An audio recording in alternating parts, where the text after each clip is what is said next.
The US has 4% of the world's population and 46% of all civilian-owned guns. And firearms are now the leading cause of death for American children. So do guns make you safer or just everyone less safe? The honest answer depends on the room you're in. 5 minutes. Both sides. No team jersey. What the data, not the lobby, actually says. And a verdict that splits the room you're sitting in right now. Chapter 1. The case for. Because the right to defend yourself is real, and not everyone lives where the police arrive in 8 minutes. First, defensive uses are real.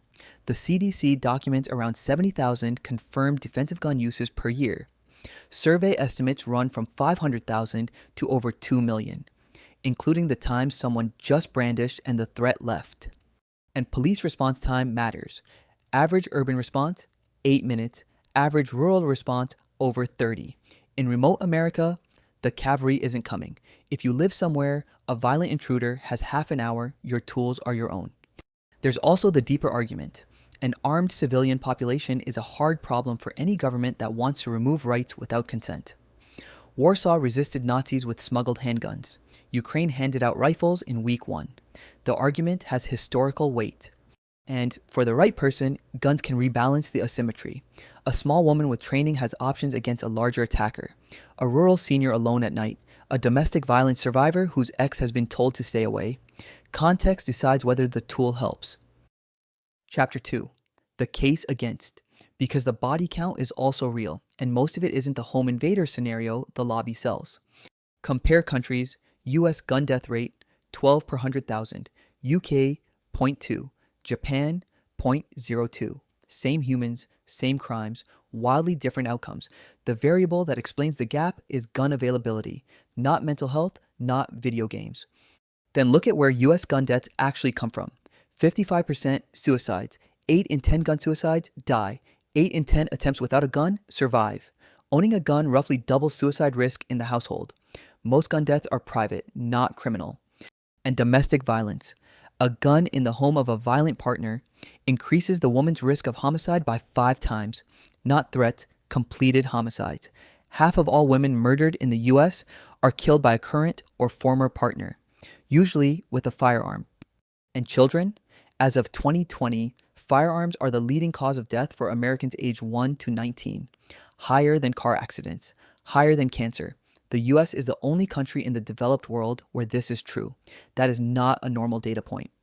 And mass shootings. The US has 4% of the world's population and around 80% of the world's public mass shootings. The pattern isn't random. The variable explaining it isn't mystery. The tools make the rampage scale possible. Chapter 3, what actually changed? Because the gun supply in 2025 is not the gun supply of 1990, and the math shifted with it. The hardware shift. Handguns went from a quarter of US firearms to over 60%. Magazine capacity tripled. AR-style rifles went from rare to 400 million plus produced. The product that gets sold has changed. The damage that gets done followed. And the framing got hijacked. Rights versus control became identity.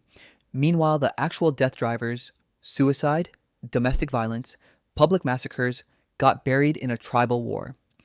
Every category needs a different lever. None of them are getting one. Chapter 4. The verdict. The answer the gun rights crowd hates, and the gun control crowd hates equally. Both are true. For some people in some places, a firearm is a real safety upgrade. And for society as a whole, saturation drives the death rate. The two facts coexist. The dishonesty is pretending one cancels the other. So stop asking, guns, yes or no. Ask instead, what risk am I actually managing for this household in this context? Because the answer is wildly different for a rural senior than for a family with 3 teenagers and a dad with depression. 3 rules. 1. Storage is 80% of safety. A locked safe, separate ammunition, biometric trigger lock outperforms any background check law for in-home deaths. 2. Gate ownership by responsibility. Training. Background. Competence. Like every driver gets. 3. Solve each death driver separately. Suicide, domestic violence, mass casualty are 3 different problems. Switzerland has the highest non-military gun ownership in Europe and one of the lowest gun death rates. Why? Mandatory training, permit gating. storage rules, universal expectation that ownership comes with serious responsibility.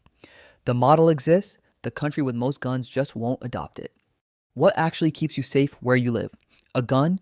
Your neighbors? Your zip code? Your luck? Be specific. The pair is the picture. Subscribe. New question every week. The honest answers that nobody on either tribe will give you.